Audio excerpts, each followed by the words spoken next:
8월 27일 화요일 아침입니다. 시편 105편 12절에서 23절까지 말씀 읽겠습니다.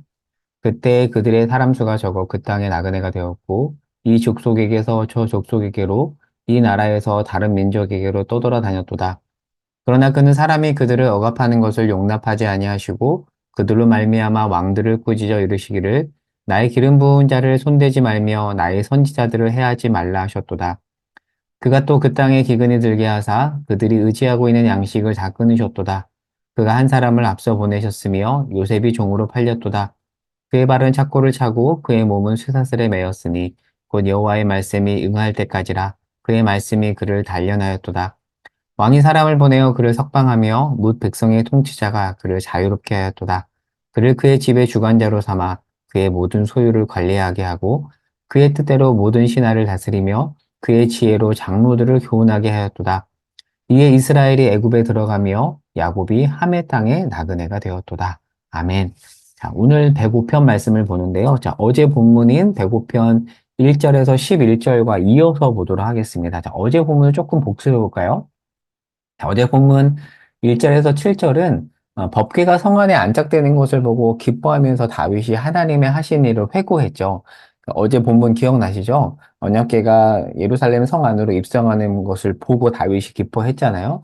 자, 그리고 8절에서 11절 내용에 보면 하나님께서 이스라엘을 택하시고 그리고 땅을 주시겠다라고 이제 약속을 하시는 그런 내용이 언급되어 있습니다. 자, 그런데 여기서 우리가 두 가지 사실을 정리해야 되는데, 자, 첫 번째, 자, 하나님께서 이스라엘을 먼저 찾으셨다라는 거예요. 그러니까 하나님이 이스라엘을 택하셨잖아요. 그런데 이스라엘이 먼저 하나님을 찾은 것이 아니라 하나님이 먼저 이스라엘을 찾았다라는 것을 일단 먼저 하나 기억해야 되고요. 자, 두 번째, 자, 그렇게 하나님이 먼저 이스라엘을 찾았을 때 그 이스라엘은 변변한 이름조차 없었던 부족이었다라는 거예요. 떠돌이. 뭔가 이름이 드러나고 유명한 그런 족속이 아니라 정말 떠돌이에 불과한 그런 소수 민족이라고 하기에도 그래요. 그냥 부족입니다. 그 부족을 하나님이 택하셨다라는 거. 이 두 가지를 기억해야 되는데 여기서 한 단어를 좀 정리해 보면 보통 우리가 히브리라고 하잖아요. 이 히브리라는 표현은 떠돌이라는 뜻입니다. 그래서 이 당시에 노예계층이나 신분이 낮은 사람을 부르는 약간 비아냥거리는 표현이었어요. 그러니까 멸시하는 지칭이었습니다. 그러니까 쟤네들 히브리래, 아이고 떠돌이, 아이고 불쌍한 것들 이런 어떤 멸시하는 표현인데 그 표현이 이제 고착화돼서 히브리 민족이라고 하는 것이죠. 좀 더 내용을 보도록 하겠습니다. 자, 이것을 통해서 우리가 알 수 있는 하나님이 어떤 분이신가? 보통 우리가 성경을 읽을 때 두 가지 질문을 던져야 되거든요. 항상 하나님은 어떤 분인가? 예수님은 어떤 분인가? 두 번째, 나에게 주는 교훈은 무엇인가? 이 두 가지 질문을 던지면서 늘 성경을 읽는데, 자, 오늘은 이 질문을 던지면서 이 내용을 정리해 볼게요. 자, 하나님은 어떤 분인 것 같으세요? 제가 두 가지 기억하라고 했잖아요. 하나님이 먼저 찾아오셨고, 그때 찾아왔던 이스라엘 민족은 변변한 이름조차 없었던 부족인데, 이걸 통해서 알 수 있는 하나님은 어떤 분인가? 요즘 이제 청년 두 명과 1대1 양육을 하고 있는데, 그 1대1 양육 교재에 나오는 내용을 제가 그대로 옮겨 봤습니다. 한번 읽어볼게요. 자, 눈으로 보시면서 아니면 이렇게 들으시면서 한번 보시기 바랍니다. 읽어볼게요. 성경에 나오는 하나님은 많은 사람들이 생각하는 하나님과 많이 다릅니다. 하나님께서 변변한 이름조차 없었던 이스라엘을 찾아오셨다는 것은 매우 중요한 점을 시사합니다. 신이 인간을 찾아올 때 세상에서 가장 핍박을 받고 가장 고통스러운 상황에 있는 민족을 택해서 자신을 드러내셨다는 것이죠. 권력과 재력, 지혜와 도덕으로 무장한 민족이 아니라 세상에서 가장 미천한 족속을 찾아오신 하나님이시기에 이 땅 모든 사람에게 이 하나님이라는 분이 소망이 될 수 있다라고 저는 믿습니다. 보통 사람들이 관계를 맺을 때 어떻게 관계하죠? 자기에게 이해되는 사람과 관계를 먼저 맺잖아요. 나에게 별 이득이 되지 않는 사람은 안 찾아갑니다. 그래서 유력한 사람들과 깊은 관계를 맺죠. 그러다 보니까 그런 세상 속에서 여러분 어떠신가요? 저는 이제 그런 느낌을 받을 때가 많거든요. 그게 세상이니까, 아이고, 참 초라하다. 세상의 눈으로 봤을 때, 아, 나는 너무 초라하구나라고 느낄 때가 많이 있잖아요. 그런데 우리 하나님은 어떤 분이냐면, 그런 어떤 세상의 관계 방식과 다르게 관계한다라는 거예요. 이해관계를 초월해서, 가장 미천한 자에게 세상은 거들떠도 보지도 않는 그 미천한 자에게 먼저 찾아가시는 분이라는 거죠. 여러분은 이 사실이 위로와 소망이 되나요? 이 글에도 나오잖아요. 이것이 하나님이 그러한 분이라는 것이 우리에게 소망이 된다라는 거예요. 저는 정말 큰 위로와 소망이 되는 것 같거든요. 그리고 정말 감사한 건 뭐냐면 제가 말씀 사역자로서 이런 하나님을 사람들에게 소개할 수 있다는 것이 전 너무나도 감사해요. 제가 1대1 양육을 하면서도 1대1 양육을 받는 그 청년들이 이제 막 이제 기독교 문턱을 넘는 청년들이거든요. 근데 그들에게 하나님이 이런 분이라는 것을 당당하게 소개할 수 있음에 감사해요. 그리고 제가 그런 하나님을 만났고 그렇게 만난 하나님을 이야기할 수 있음에 감사해요. 세상의 관계 방식과 다르게 하나님은 나 같은 사람에게 찾아오시는 분이다. 그래서 우리는 소망을 말할 수 있다. 그래서 기독교는 소망의 종교이다라고 말할 수 있어서 참 감사하거든요. 여러분도 그렇게 생각을 하시나요? 자, 조금 더 본문을 통해서 이야기해 볼게요. 자, 12절에 보면 이스라엘은 수가 적었다라고 되어 있습니다. 여러분, 야곱의 가족이 애굽의 고센 땅에 정착하잖아요. 이때 불과 70명밖에 되지 않았습니다. 근데 하나님께서 아브라함에게 어떤 약속을 주셨어? 창세기 12장에서 내가 너를 택해서 내 민족을 많게 하겠다라고 했지만 야곱 가족이 애굽에 정착했을 때 고센 땅에 이제 애굽에서 요셉이 총리로 있을 때 고센 땅에 정착을 하잖아요. 이때 70명밖에 되지 않았습니다.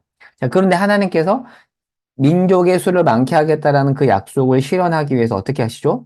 요셉을 단련해서 요셉이 애굽에 팔리지만 그가 애굽의 총리로 세워져서 야곱 가족이 흉년 때 온 땅에 흉년이 있을 때 이 고센 땅, 여기 보면 색깔이 다르잖아요. 목축지인 이 땅에 야곱 가족을 정착을 시키고 이렇게 해서 하나님께서 70명에 불과한 소수 부족을 번성하게 하시죠.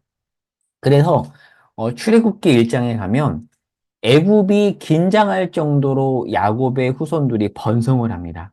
하나님께서 부족에게 찾아와서 약속을 하시고 그 수가 번성하게 함으로써 결국 약속을 이루심을 우리가 볼 수 있습니다. 자, 그러면 여기서 우리가 하나 더 나가 볼게요. 자, 하나님이 이런 분이신데 하나 더 나가면 하나님께서 지금 한 민족을 다른 민족도 아니라 특별히 한 민족을 택한 거예요.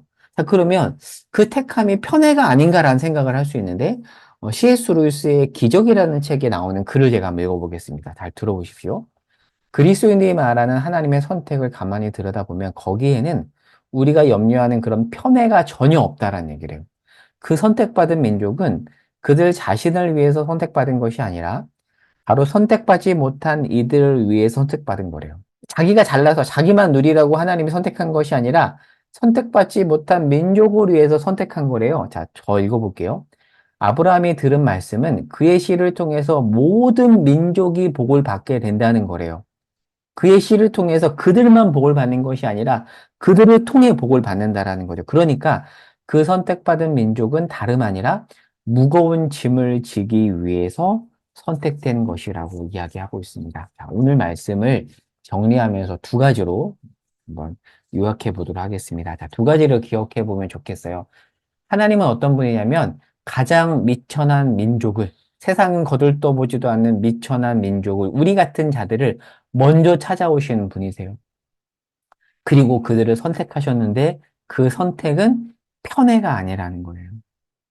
선택받은 민족은 왜 선택받은 거죠? 무거운 짐을 지기 위해서 다른 민족에게 복을 흘려보내기 위해서 선택된 건데 이 사실을 놓치면 오늘날 이스라엘 민족들처럼 잘못된 배타적인 선민의식을 갖게 됩니다. 하나님은 우리가 그런 배타적인 선민의식을 가지길 원하시지 않으세요.